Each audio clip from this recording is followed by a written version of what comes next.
this is a piece of that mahogany obsidian. You know, I told you it wasn't always streaky. This one's more spotty. Okay, so I'm going to see what I can do with it. And I think this is a piece I got at this last Knap in. And I'll just come down here, and again, I want to take all the surface off it. I want to take all the surface off of this. So what I'll end up doing is really putting pressure to run the flakes all the way across until I get the outer surface off. It's plenty thick enough. And I'll try to do that. And then I will see what I can do about thinning it out and shaping it into a point. Now, that side's not too slick. I may need to abrade it, but we'll know in a minute. Let me see. I'm really going to kind of start in the middle. I don't think you're supposed to, but it's just easier for me to get a good angle and get going. Now, I went farther than the center line, but down here it's going to have to go further than that. Can you see that? Let me see what I can do. And see, I'm kind of holding it with it flat to the floor so that the pressure goes across, okay? I'm going to work towards the front now, I think, because it's narrower. See, that went all the way over to there. It's beautiful, beautiful obsidian.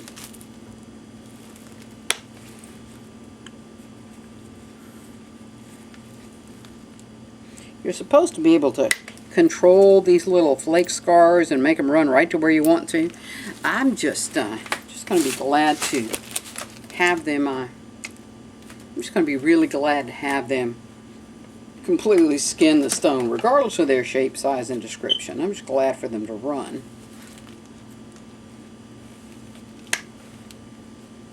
You don't have to put quite as much pressure when you get up here to the tip. You can see those are going all the way across. So you don't have to have so much pressure up there.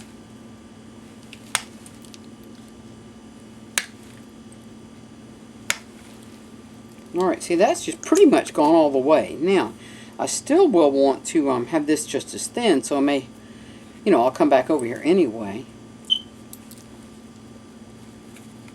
And again, let me remind you, this obsidian, all of this rock, but this is obsidian especially, is just razor, razor, razor sharp.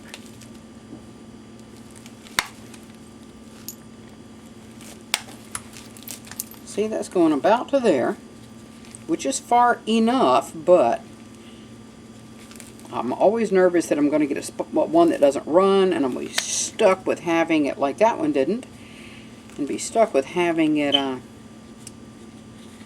have a piece of the old saw marks in it. I don't like that. Now it's kind of wanting to slide back on me. My hands aren't quite as strong as some people's, so sometimes I'll put a little piece of wood behind it to kind of keep it from sliding around on me, to kind of brace it against my hand. And that really helped me a good bit to hold that in place. Okay, I'm going to let it alone for now, because these will all come off from the back. So instead I'm going to go and we'll work on the other side, okay? I think I'll start from the front, just because it really needs to be thinned down a little bit, even though it is already skinned across.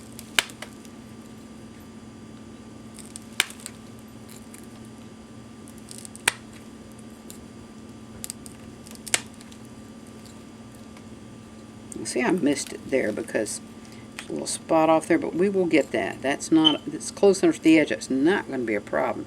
It's going to be a problem, but a piece of glass under my fingernail gets me. Okay.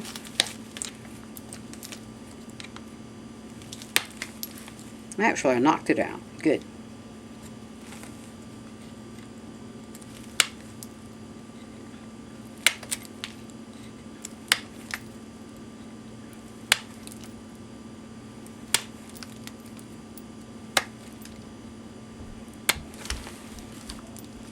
Alright, you can see, now, if I'll quit getting out of the camera, you'll see that most of this has got all of the saw marks off it. There's a little bit right there, and we're going to get that from the back. So, get rid of my little stick here. I don't need it now for sure. And we'll just treat the back just like any other edge, okay?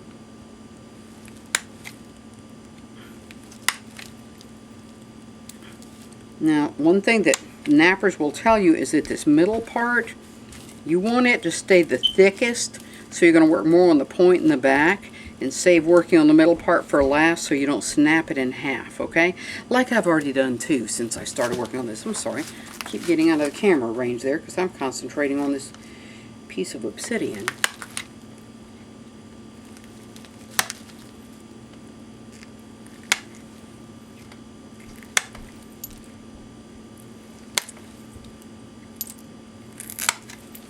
Okay, you can see what I've been doing is I've been taking this. We've gotten all of the saw marks off it. All the surface has been cleaned up now. You can see it's going to be a beautiful point if I don't break it. It's going to be very beautiful, and we'll finish shaping it as we move along. I'll skin this other side, and then we'll start thinning it and shaping it into what we want. And so that's kind of stage one. I'll do the same thing with the other side, and what I've been doing basically is got glass all in there. See how worn that gets, you know, from you know, the beating it takes from the chunks of glass, and it's a good hard piece of boot heel. But what I'm doing is holding it in such a way that since I need to drive those flakes across the surface, instead of holding it so I'm like at a 45-degree angle, I'm putting it against my leg and holding it level with the floor and pushing across with my other leg with this hand braced against my leg, and that lets us skin it out.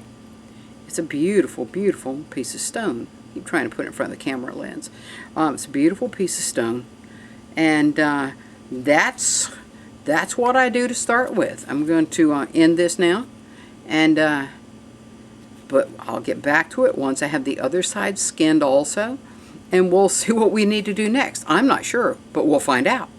Thank you so much for joining me here, and tune back in later for another chapter of Little Baby Green Bean Flint Knapping with Leslie. Hold on, okay? See you next time.